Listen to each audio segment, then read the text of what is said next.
How did that go?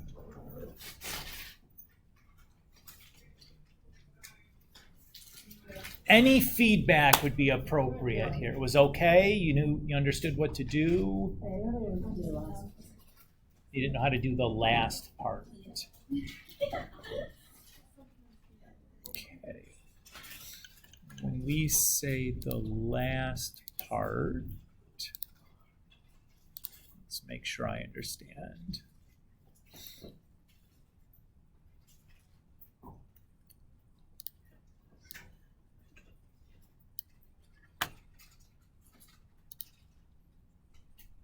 So this one? Yeah.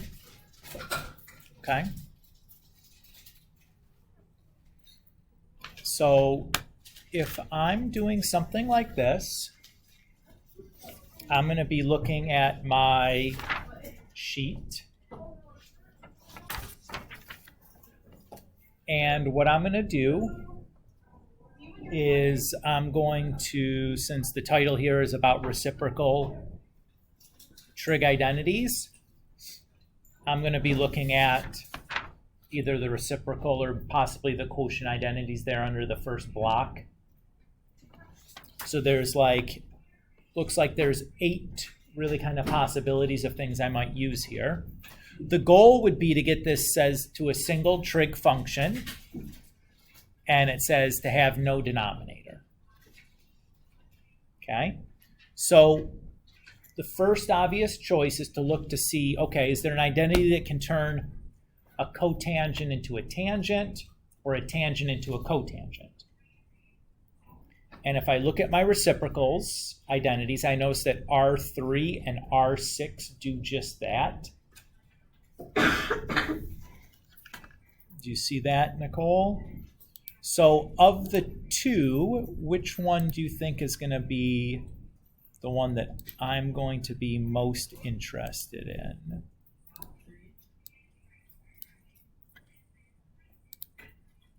Okay, let me just pull this up here again. So I would say that maybe, depending on how you're thinking about things, so if it's me, I think the easiest way to think about this is I'd think about it as like cotangent times 1 over tangent. And if I look at R6, I see that 1 over tangent is just cotangent.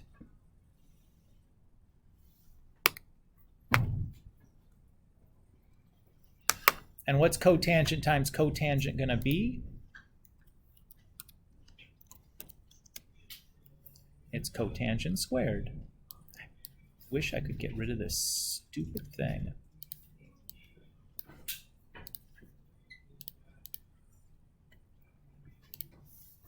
And so I do that, and it says okay. Oh, boy, they did that the hardest way possible, huh? Gross.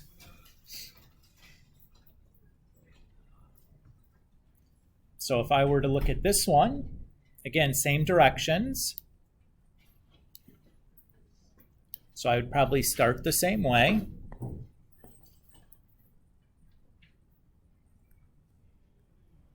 So I'm going to think about this as like secant theta times 1 over cosine theta. And now what I want to do is get rid of the fraction. So I'm going to look at my reciprocal identities. Do you see one that has a 1 over cosine in it? Yeah, that's R5. It says that's just secant. And if I have secant times secant, that's got to be secant squared.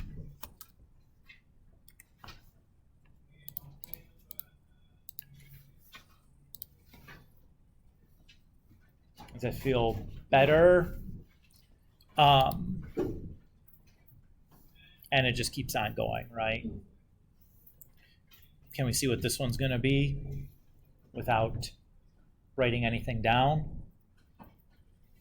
What do you notice about this compared to the last one we just did? They're reciprocals, right? So what's the reciprocal? Our previous answer was secant squared. What's the reciprocal of secant squared? Cosine squared. So that should be my answer here, right? Without actually doing anything. You could still do the problem. I'm just pointing out that, like, oh, look at that. Nice little, almost a freebie there on that one, right? And it just kind of keeps going. Does that feel okay? Okay. Were the other parts all right? We're using the Pythagorean identities. Okay. Cool. I'm glad to hear that. So today, what I'd like for us to do is we're going to work on this section 7 through 14. Actually do this. It's easier. You think there's what in the what? Oh, I sure am. Thank you. Okay. Let's do that. Cut.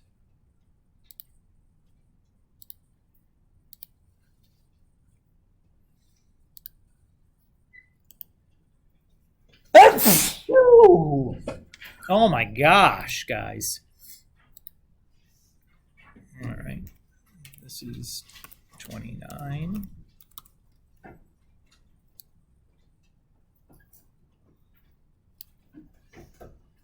Okay. And this was just like some delta math stuff.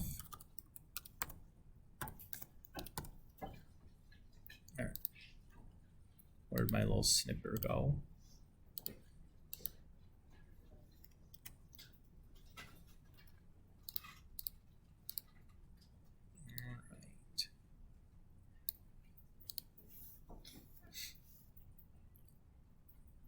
Now, when we're working on these simplifying problems,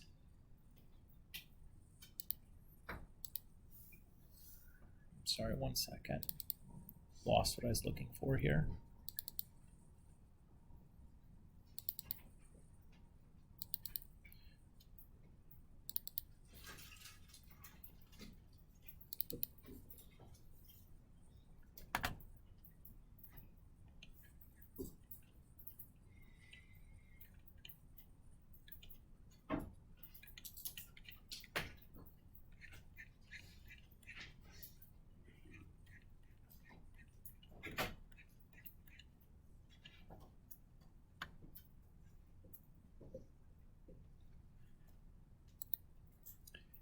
So there's kind of two things that we can use, right? These are going to be a little bit more some of these will be more complicated than the things we saw in the delta maths, but that's a nice bridge to getting us here, right? So when we're doing these more complicated problems, there's kind of two things that we can do. You can either do an algebra thing or an identity. So when I say an algebra thing, what are examples of algebra things? You might need to combine like terms, or factor, or make a common denominator, or, you know, like something like this, right? An identity thing would be you're going to replace one trig function for some other trig function, right? Using the things on our identity sheet, or a version of the things on our identity sheet, right? I think in the video for the asynchronous day, we talked about how like P1, sine squared plus cosine squared equals 1, you could think of as like sine squared equals 1 minus cosine squared, or that cosine squared equals 1 minus sine squared. It's still just P1, it's just been rearranged a little bit. All right.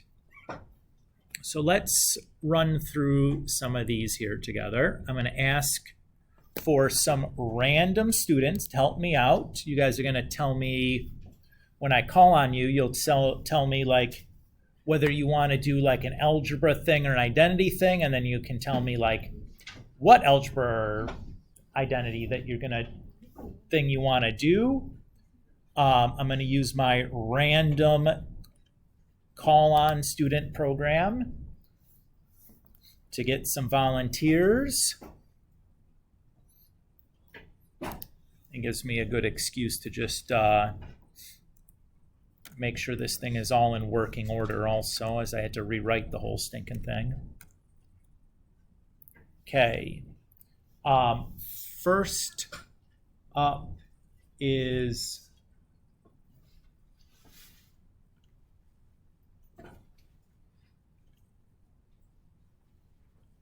that I have 7th hours loaded into 6th hours. That's very interesting.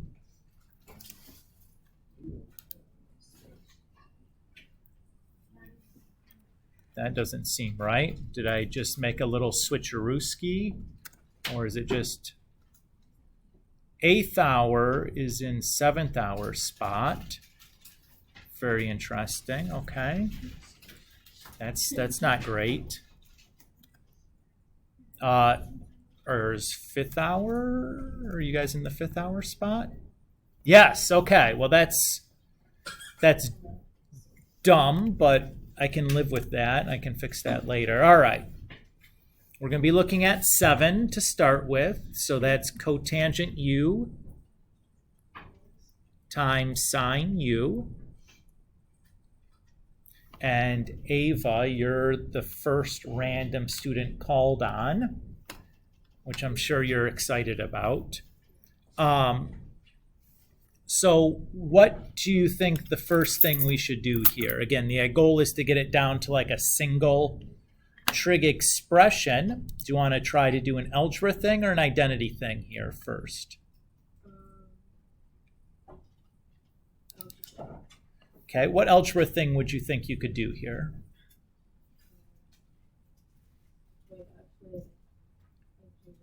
You're changing your mind, okay? You're going to do an identity thing then, right? So your options would be you could trade out a cotangent for something new, or you could trade out the sine for something new. Which one would you think is going to be the better route?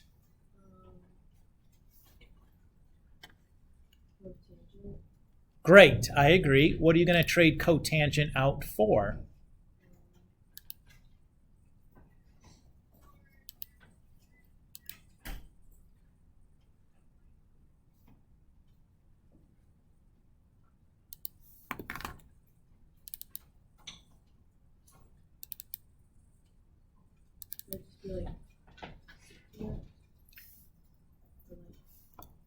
So which identity are you going to use?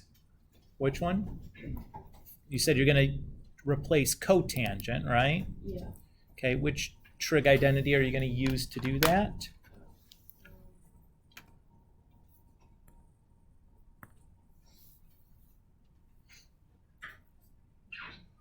So it looks like you'd either do R6 or Q2, right? Yeah. Are the Q2. okay, which version of it? Do you want cosine over sine or cosecant over secant? Cosine over sine. Very good. I think that's the best choice here. Why did you pick that one? Because I thought it would be easier. And what about it makes you think it's going to be easier? Because we work with like cosine and sine. Okay. Cosecant and secant. Yeah, and look what's the other part that's already in? Sine. Sine.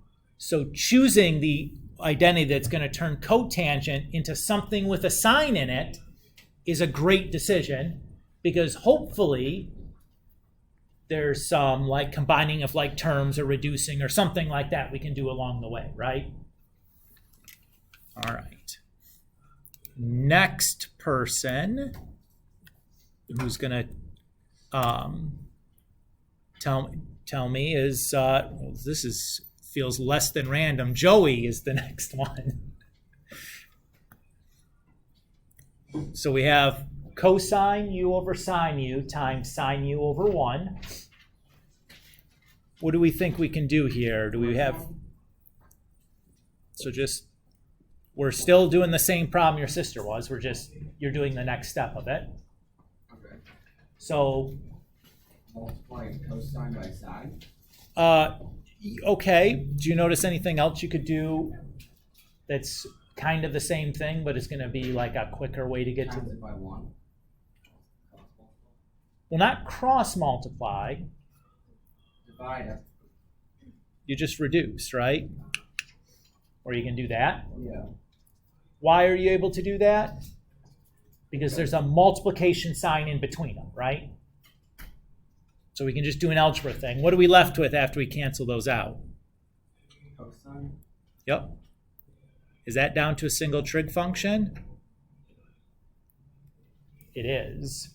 So are we done? We are. Yay! All right, let's see here. I want to open that thing up, I guess, also. And I'm in the wrong spot again. I have Mr. Kulik. How did that one feel, guys? Any feedback you give me is appreciated, even if it's like, yeah, it's all right, I guess.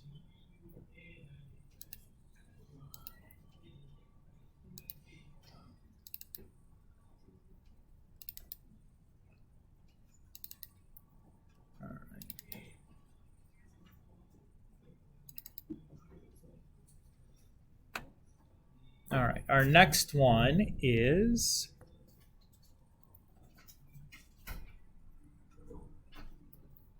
tangent of pi over 2 minus x cosecant x over cosecant squared x.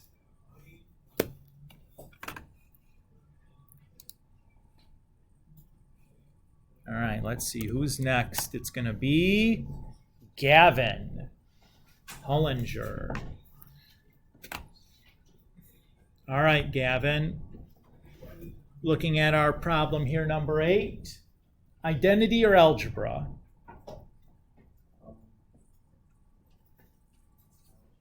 Great. What algebra thing can you do here? So you can reduce a cosecant from the top and the bottom, right? Because I have a cosecant on top and a cosecant squared on bottom. And because everything is multiplied, I can just reduce all willy-nilly, right? Everybody feel good on that?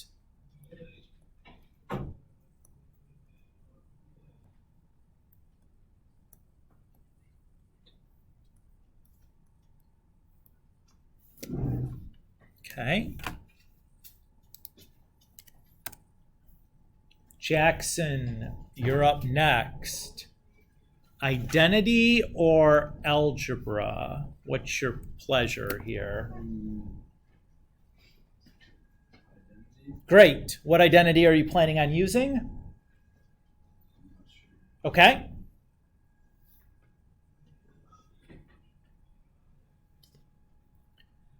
Well, I'll tell you what I don't like when I see this. In order to do any reducing or any combining of like terms, the argument inside my trig function has to be the same.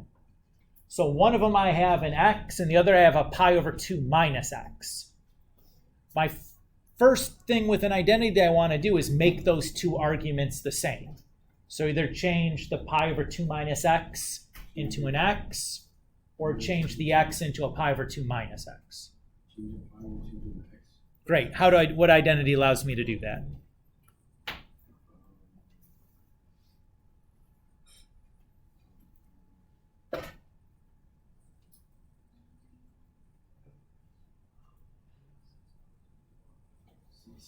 Yes, very good. So look at C6.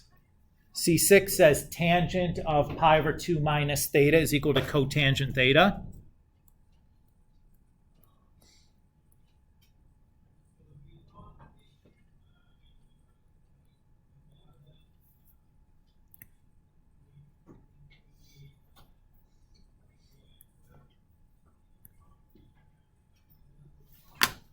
So far, so good? You guys happy?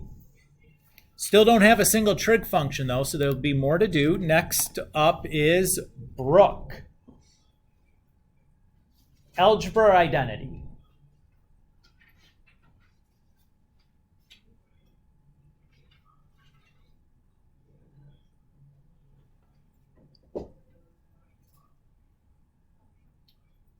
What algebra would you want to do here?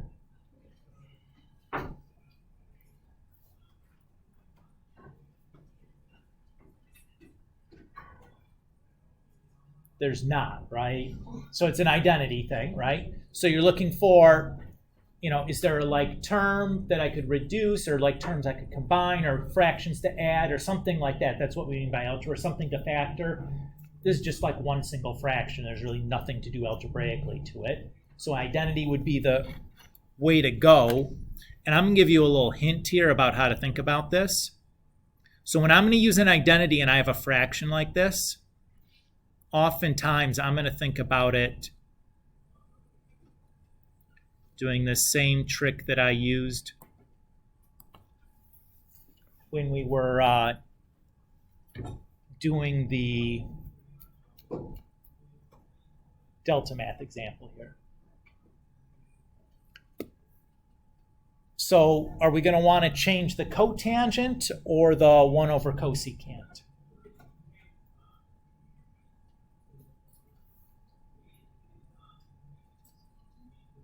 Well, I'm asking Brooke, but that's okay. I appreciate you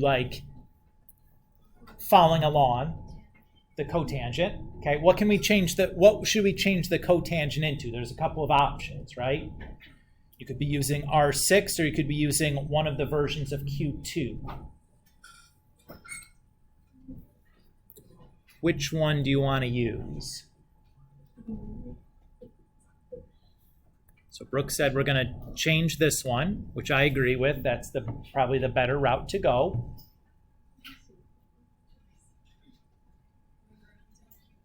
Good. Which version of Q2 do you want to use? Very good. Why did you pick that one?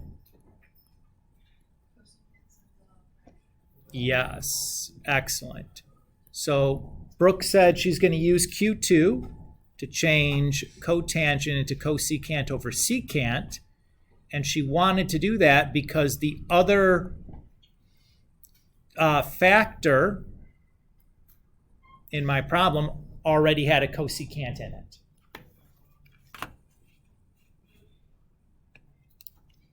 All right. Nicole, algebra identity. Yeah, so it's an algebra thing, right? So I can do this.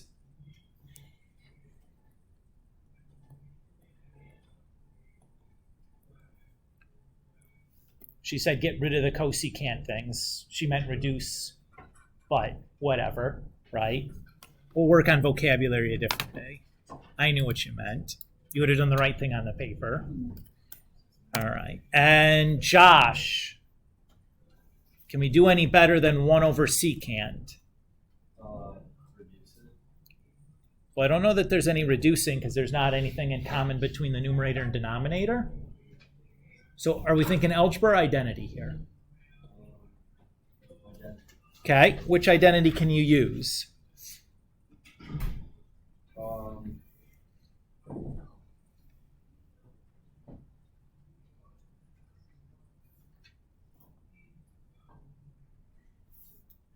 R2, did you say? Yeah. Yes, good. That allows us to rewrite 1 over secant as cosine. And we're done there. Everybody feel reasonably okay, Kira? Can you go back? Yeah. Yeah. When it says cotangent x over 1 times 1 over cosecant x, where did you find that on the sheet? I didn't. So what I did is I went and I took that fraction and I wrote it as numerator over 1 times denominator over 1.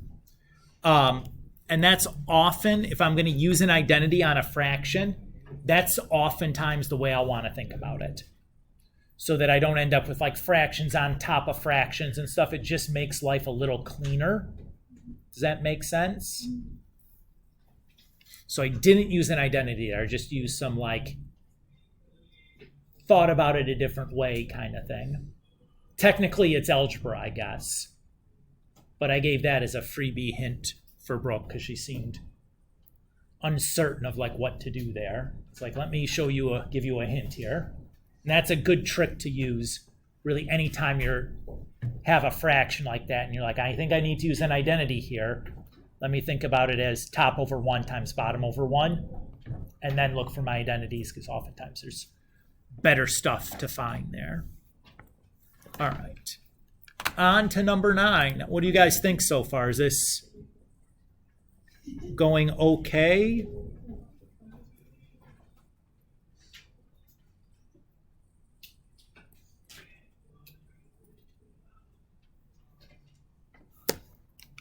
All right. My first volunteer will be Francis. All right, we're starting number 9 here. 1 minus cosine squared over sine squared. Are you thinking an algebra or an identity here? Good, I agree. Which identity would you like to use?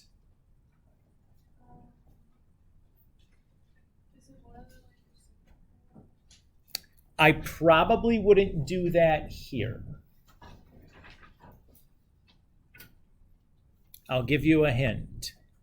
This is the piece that sticks out at me.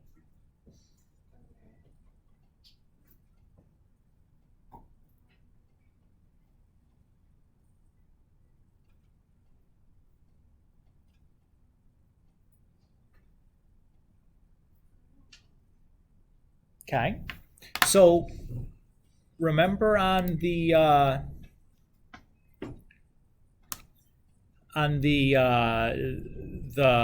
virtual day lesson or the asynchronous day lesson, we said we could rearrange these guys to make other identities, other versions of the same thing.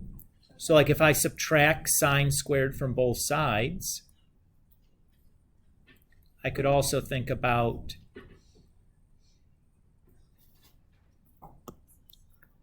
that P1 as 1 minus, or cosine squared equals 1 minus sine squared. Okay. Or if I had subtracted cosine from both sides, I could also think about it as like sine squared equals 1 minus cosine squared. And I would encourage you, if you have your identity sheet right here, go ahead and write the other 2 versions of each of these Pythagoreans right next to it. So they're there on your sheet when you're using it. You can think about those as a new or as a same version, that same identity. Do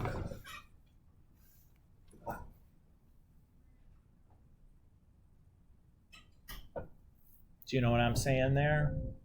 So if you look at, we have those additions, right? If I look at number 9, now what do you see?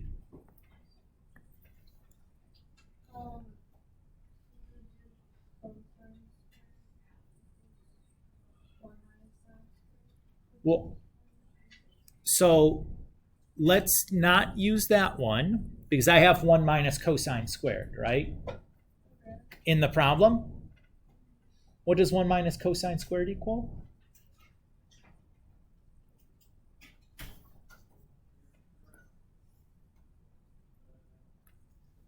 Right, I have that right there. So that's equal to sine squared. Do you see how I use that? Now you could have done what you had said, but it like the algebra gets kind of gross to replace things what you had said initially. That's why I was like, well, let's not. It's okay. So what did I see initially that made me want to look at the Pythagoreans? Yeah, I saw 1 and then I saw something squared, right? Really, the only identities that I have that include addition and subtraction are the Pythagoreans. So if I see any addition and subtraction in my problem, I'm thinking I'm going to end up using a Pythagorean at some point, even if at first glance there's nothing squared and there's no ones. Maybe not right away, but somewhere along the lines, it's probably coming. Not guaranteed, but probably. Does that feel okay? Yeah. All right.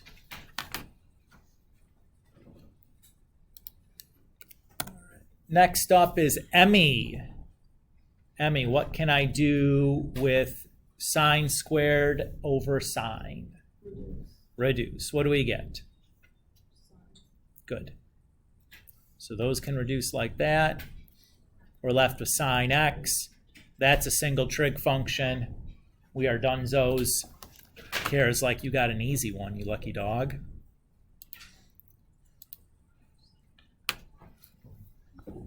Sometimes you get the easy one. All right, let's see.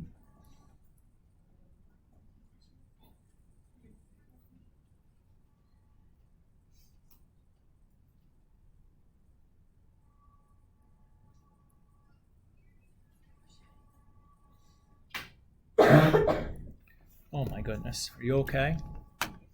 Good. All right. So that's 10. Ooh, scary. Troy, you're up. What would you like to do here on 10? Identity or algebra?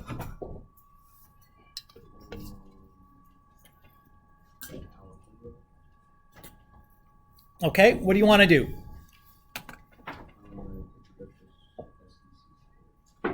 You want to what? How are you going to do that?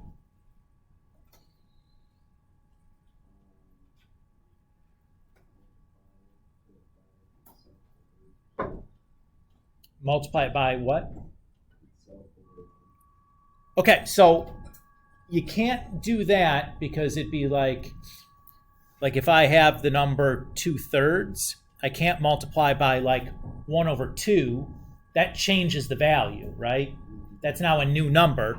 I can multiply by 2/2 to change the denominator and make that like 4/6 or something, right? That's okay to do, but I can't just multiply the top and bottom of a fraction by different things.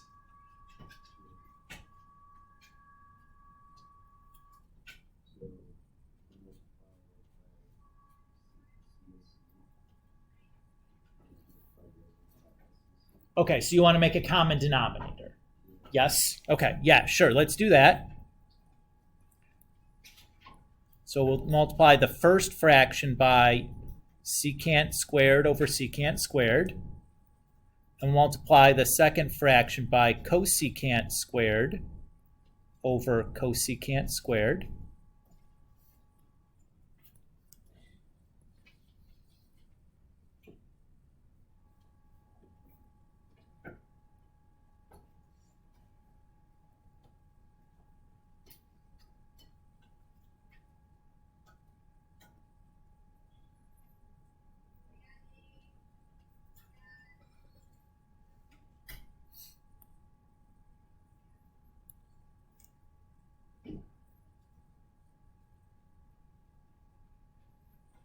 And I'll just rewrite this now with a single denominator.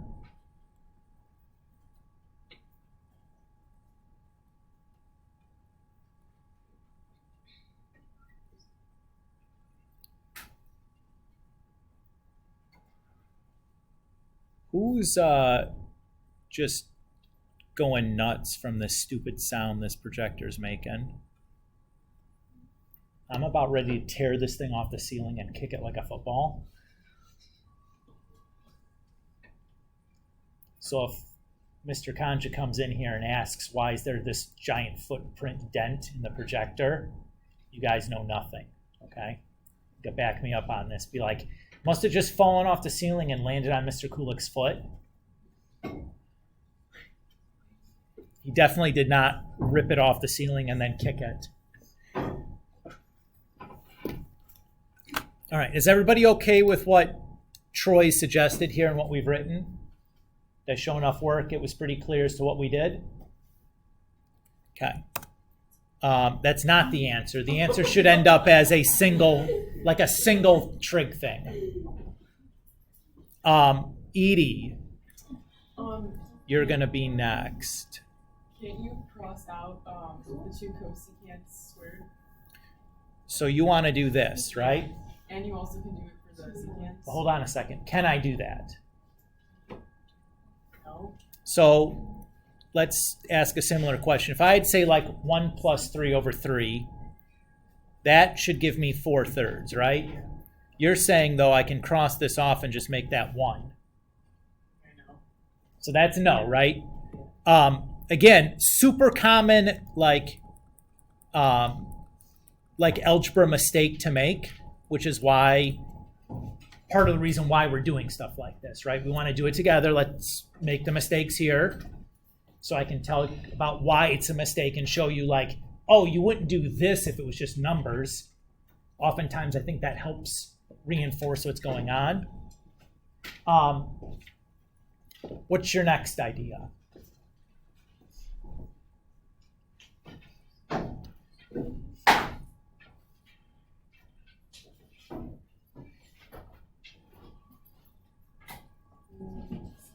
Maybe with writing it, like as the numerators on and times 1 over secant. Or no. What are you suggesting now? Like keeping the numerator as it is and then times it by 1 over secant Squared and then cosecant. and 1 over cosecant squared.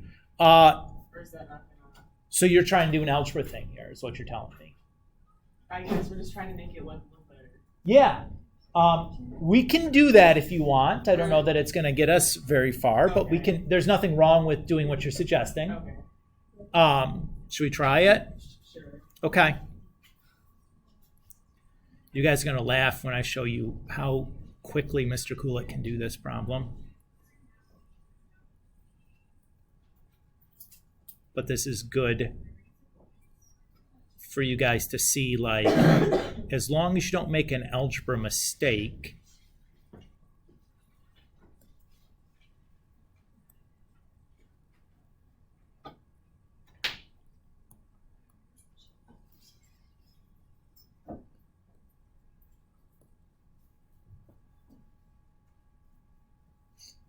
so that's what you want to do, right? Does that help at all? Give you any other insight as to what to do?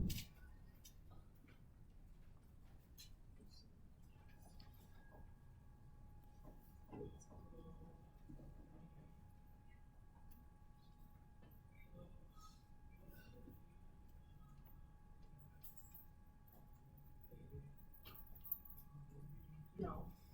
Okay. Now, it's not wrong with what you've done, Yeah. but I don't know with the choices we've made to this point if algebra is going to get us real far. Yeah.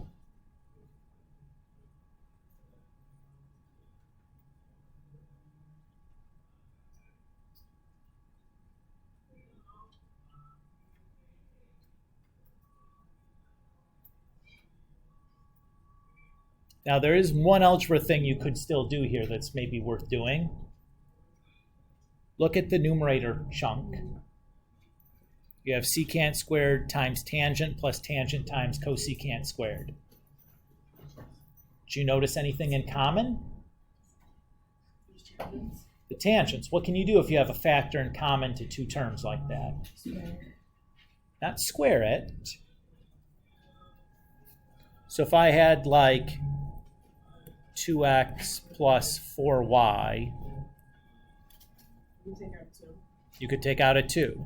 So what can we do down here? Because the 2 is in common. What was in common here? Tangent. So what should I do with that tangent? Take care of the factor out. Yeah, let's factor that out. So I'm going to just like Yeah. get rid of this because I don't think we really are going to need to do it.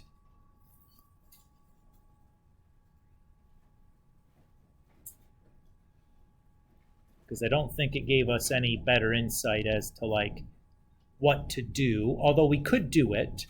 There's nothing wrong with doing it.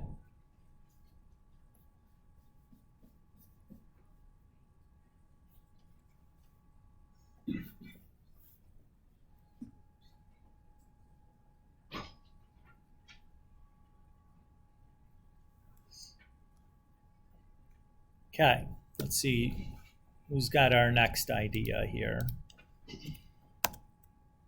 Blake. Hit me with some good ideas here. Algebra identity. We'll start there. Okay, I want to point out we still haven't used any identity yet for this problem. I don't know that there's anything more algebraic that we're going to be able to do to get us anywhere. Should I use an identity? I would start thinking it's got to be identity time by now. We've done like, 2 straight algebra steps.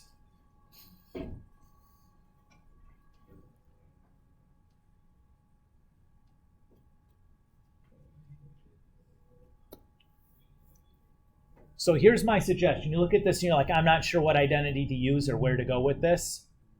When that is the case, the general suggestion would be, let's just rewrite everything so that it's in terms of sine and cosine. So how should I rewrite tangent?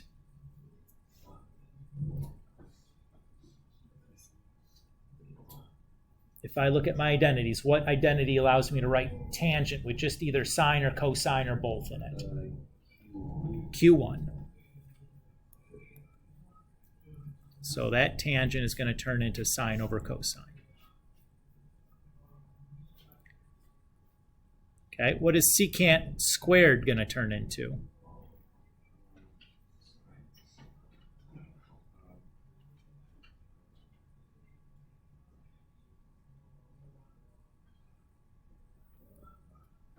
Look at R5. Cosine squared, though, right? Yeah. What about cosecant? 1 over sine squared.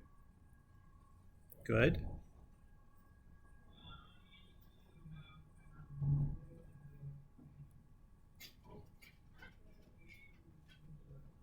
And that was is R4.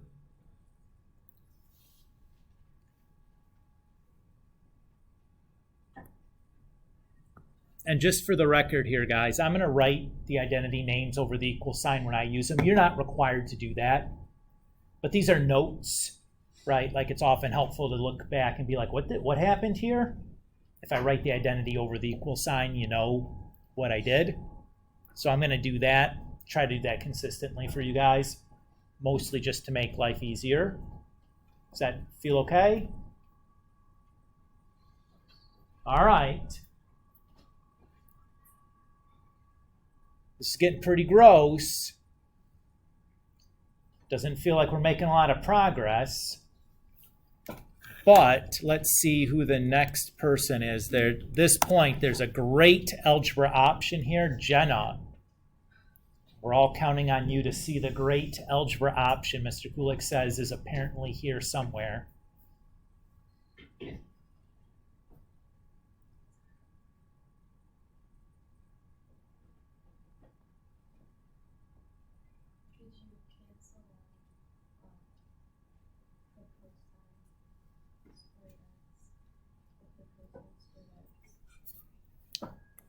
So you want to do this then, right? Is that what you're saying? No, that was the same idea that Edie had when I drew like the 1 plus 3 over 3 and wanting to do that. Can't do that. I mean, you can. You're just going to get the wrong answer. But you can't legally do that. Do you remember what it's called when I have like one fraction inside of another fraction like this? Because that's what's going on here when you look at this, right? This has a name. Do you remember that name from Algebra 2? It's called a complex fraction. That's the name for when I have like little fractions inside of one big fraction like this. So what our goal is going to be to get rid of the little fractions inside the big fraction. We're going to do this algebraically. The trick to do that is we're going to look at all of the denominators for all the fractions. When I look at the denominators, I see cosine, cosine squared, sine squared, a cosine squared, and sine squared. Do you see that? What I want to do is figure out the least common multiple of those 5 things. What is the least common multiple of cosine, cosine squared, sine squared, cosine squared, and sine squared?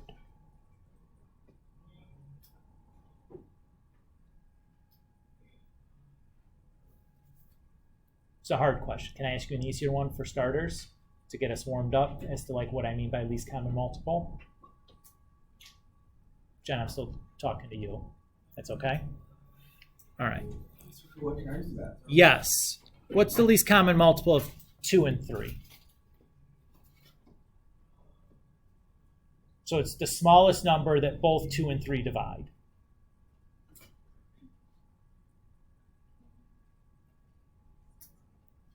Well, it's not 1 because 1 divided by 2 is not a whole number, right?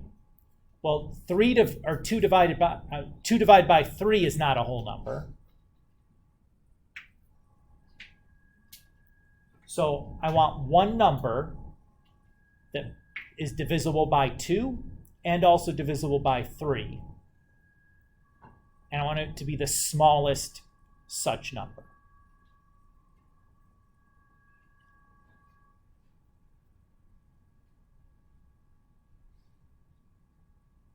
It's going to be 6, right? 6 divided by 2, that's 3. 6 divided by 3, that's 2.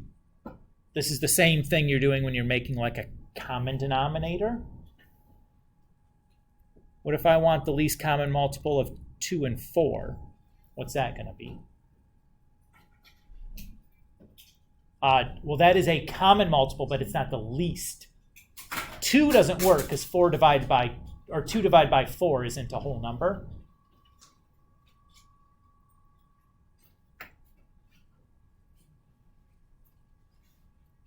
It's just 4, right?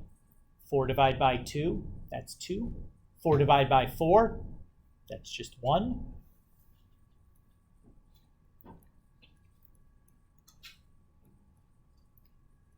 What's the least common multiple of 2 times 3 times, or 2, 3, and 4?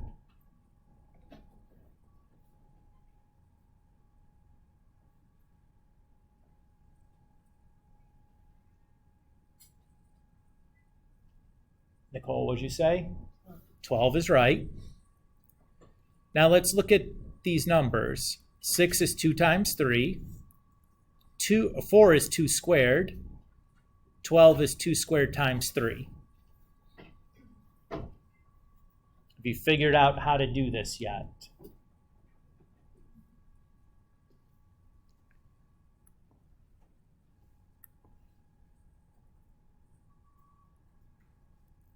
So each distinct prime is going to be in my least common multiple, right? And then I'm going to take the biggest exponent from said prime.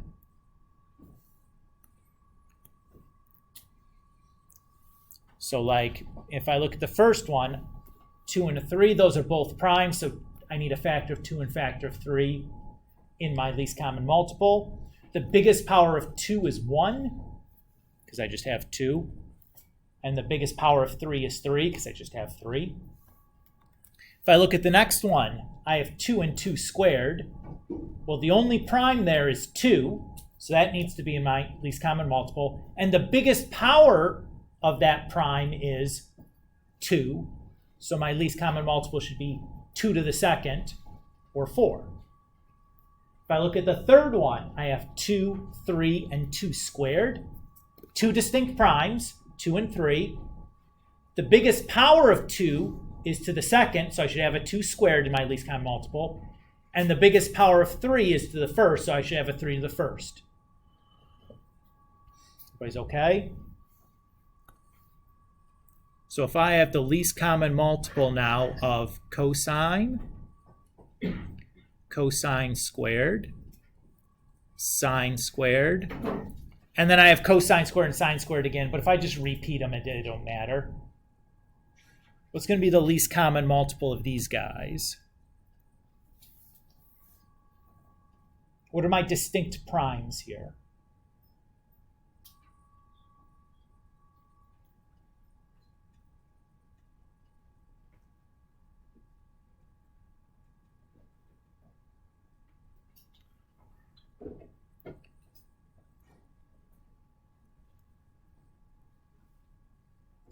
If I just think about it that way,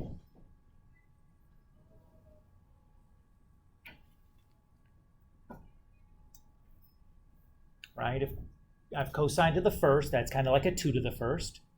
I have a cosine squared, so that'd be like a 2 to the second. And I have a sine squared. Well, sines and cosines are distinct, so that'd be like a new prime, like 3 to the second. So my least common multiple would be like 2 times 3. Those are my distinct primes. And the power on 2 should be 2, the biggest power of 2. And the power on 3 should be 2, the biggest power on the 3s. So what's going to be the least common multiple for the trig one? Jenna. Okay, cosine squared times sine squared. That's what we're looking for, yes.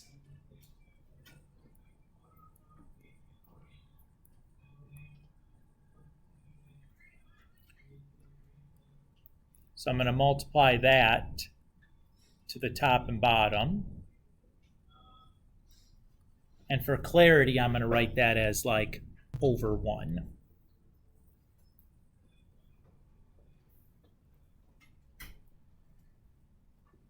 So if I look at the numerator, this is just 2 things that are multiplied together, right?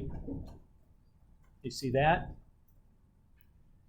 When I have 2 things multiplied together, I multiply a third thing. Does it matter which number I multiply that third thing to? I can multiply it to the first number or the second, right? You guys agree? So should I multiply the part in blue to the first part or the second part? What's going to be the better choice?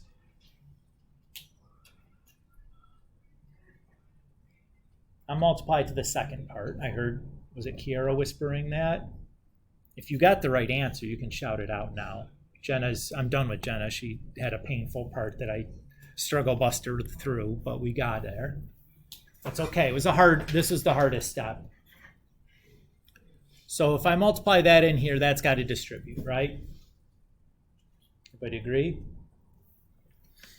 And then the second part, I'm going to think about this way. I'm going to think about like cosine over 1. I'm going to multiply that to there. Then I'm going to think about the sine squared over 1 and multiply that part to there. Because again, those are just 2 things multiplied together. It doesn't matter the order I do the multiplication. So let me pick. Why would I pick to do it that way? What am I going to be left with in the denominator? Just a 1, right? Yeah, no denominator left. Ooh, Mr. Kulik, this is looking pretty nice. What do I get when I multiply the cosine squared sine squared times 1 over cosine squared?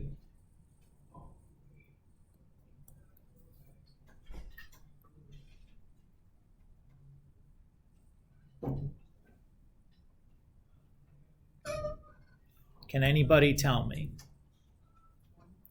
Well, I get sine squared, right? The cosine squareds cancel out. Here. Oh, no. I don't want to lose you. So again, I'm taking this whole thing and multiplying it there. So I have a sine squared left, right?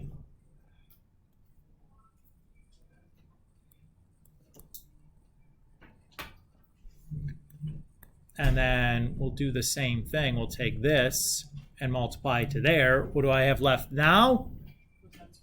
Cosine squared.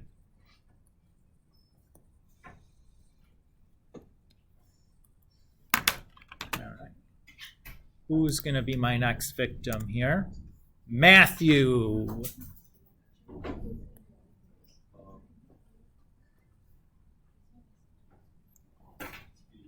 Identity or algebra? Good. What identity do you want to use?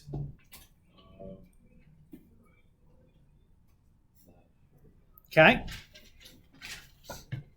Take a look at your sheet for a minute. See if one stands out to you. P1? Yeah. What's P1 allow us to do?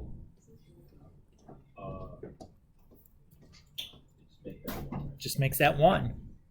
So what we're left with is just sine over cosine, right?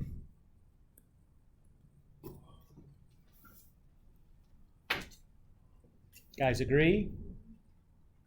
Okay. And then next up will be Mariana. What can we do to finish this guy off here? Identity or algebra?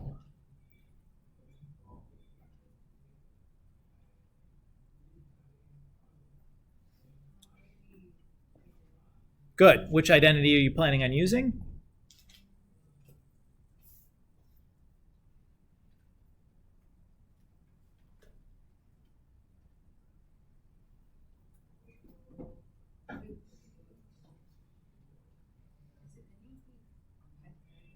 It's not, because I don't see anything with a square on it.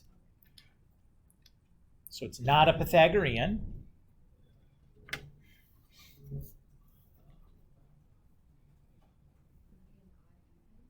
Nope, because there's no negative signs anywhere.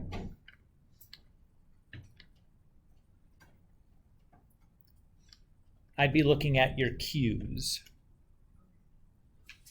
your quotients.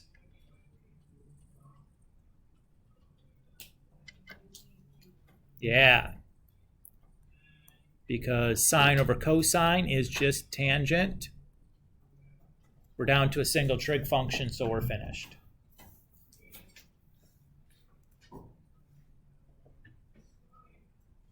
Everybody okay here? Let me show you the easier way of doing this. So this is what Mr. Kulik sees. When I see a reciprocal identity in the denominator, like a 1 over sine squared, that's what cosecant is, or 1 over secant squared, or I'm sorry, 1 over cosine squared, that's what secant squared is. I would start by just multiplying the top and bottom of the first fraction by sine squared over sine squared.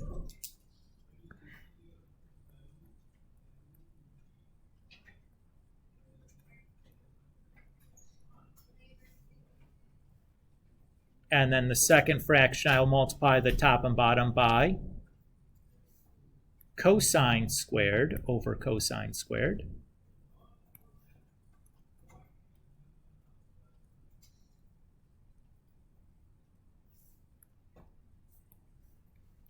The reason I would do this is because those guys are just going to cancel each other off.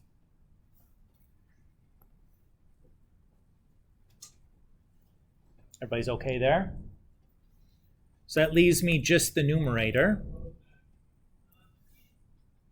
right? If I look at the numerator, what do I notice is in common between the two terms? Tangent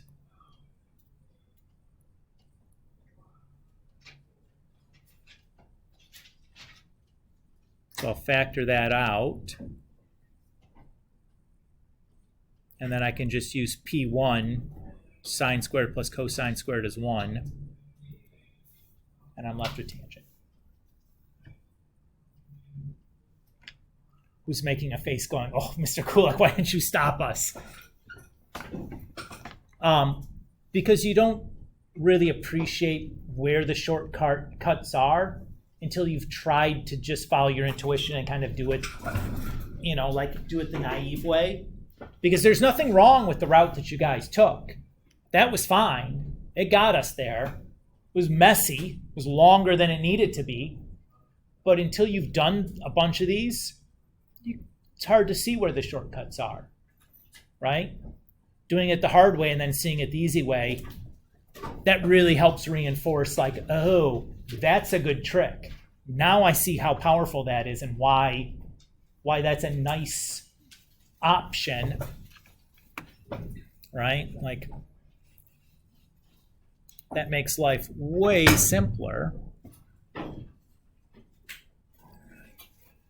Let's work on the next one.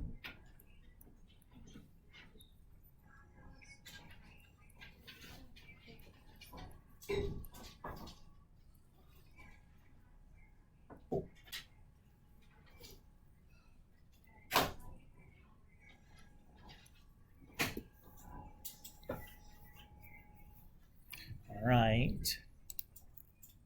Who is our next victim is going to be Audrey. All right, Audrey. Identity or algebra? What algebra thing are you going to try to do here?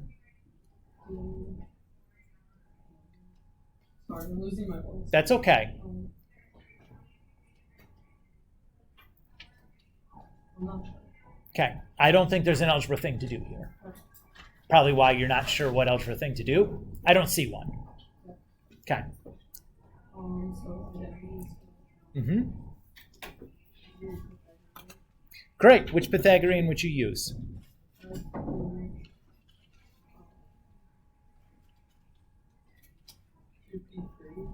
P3. Well, I don't have a +1 to go with the tangent squared. So I could replace tangent squared with like secant squared -1, but that's usually the wrong direction to go. With the Pythagoreans, usually I want to take two things and turn it into one thing. So you could use P3 there, but I think it just makes it worse. What else do you see? Yeah. Because I see that I have a sine squared plus cosine squared, right?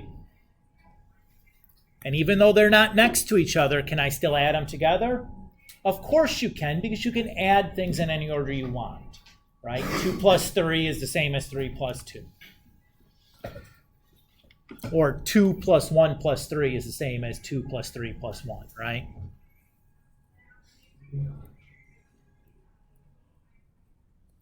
Audrey, do you feel good about what we did there? Okay.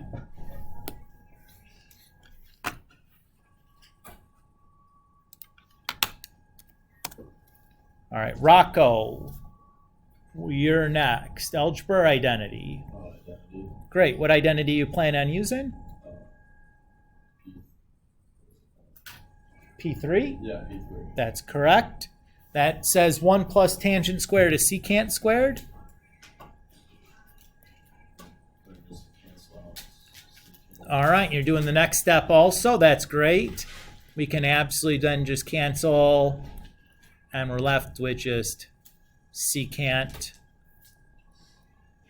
beta, and that'll be our final answer. Single trig function, no denominator. What did you guys think on that one? It's like, whoo, Mr. Kulik, that wasn't so bad.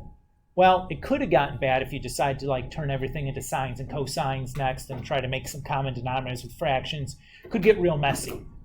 You did a good job at identifying the quickest way through that one, though. All right.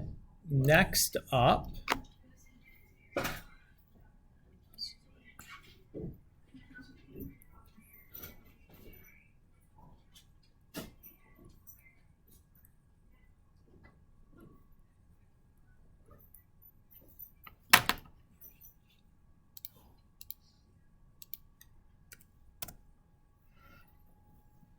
Brody, you're up.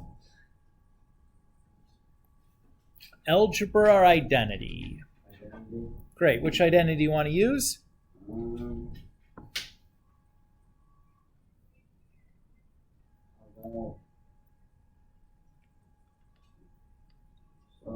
OE5. Okay. So you can use OE5 to change secant of negative x into secant x. And as long as we're doing that, we should also probably do Yeah, OE2 to change cosine negative x into cosine x. That's great. All right, next volunteer is going to be Grace. What should I do next, Grace? Identity. Good, I agree. Which identity do you want to do? C4. C4, I would not do that because there's no cosecant x in my problem. And let me give you a hint here about the C's, the C identities. I'm not using any of those until I see like a pi over 2 minus x in my problem. If I don't see one of those in my starting problem, I'm never going to use a C. And I'll say the same thing about the odd evens. If I don't have a negative x in my problem, I would never use an odd even. So R5. Yeah, great. That's a good one. R5 says secant is 1 over cosine.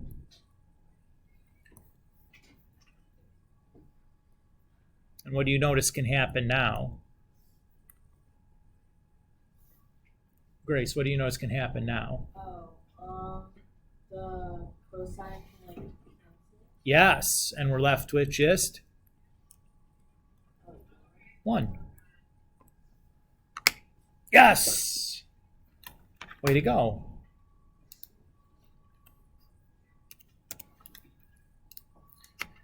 All right, let's see. 13 is next.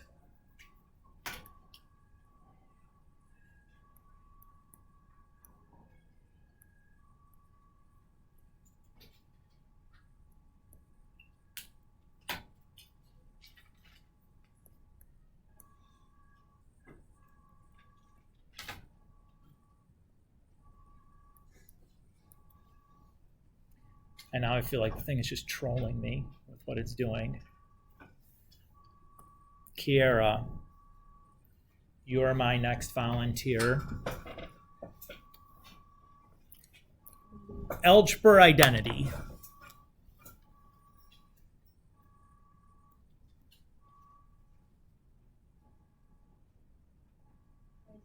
Good, I agree. Which one do you want to do?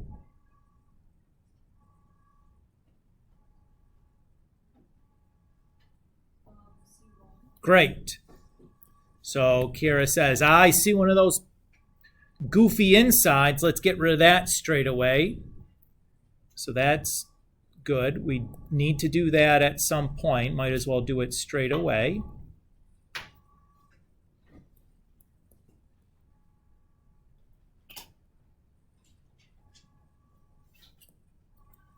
Good job.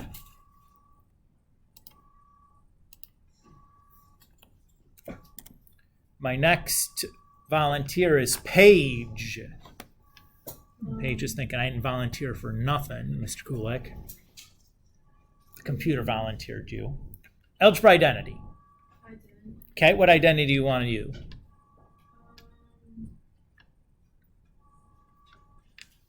Would it be like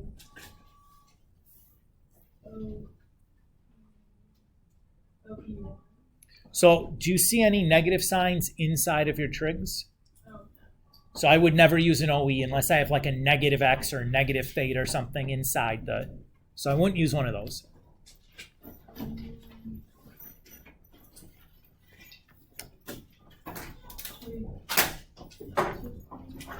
You could do an algebra thing here also. There's an algebra thing here too that you could do. Look at your terms.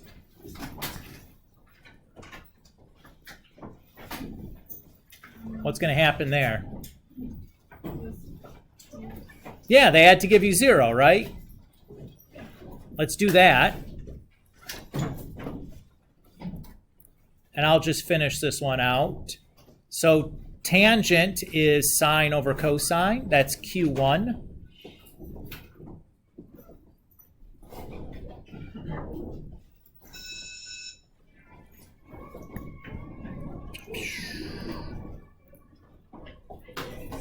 So we're left with negative sine alpha. And that's going to be our final answer.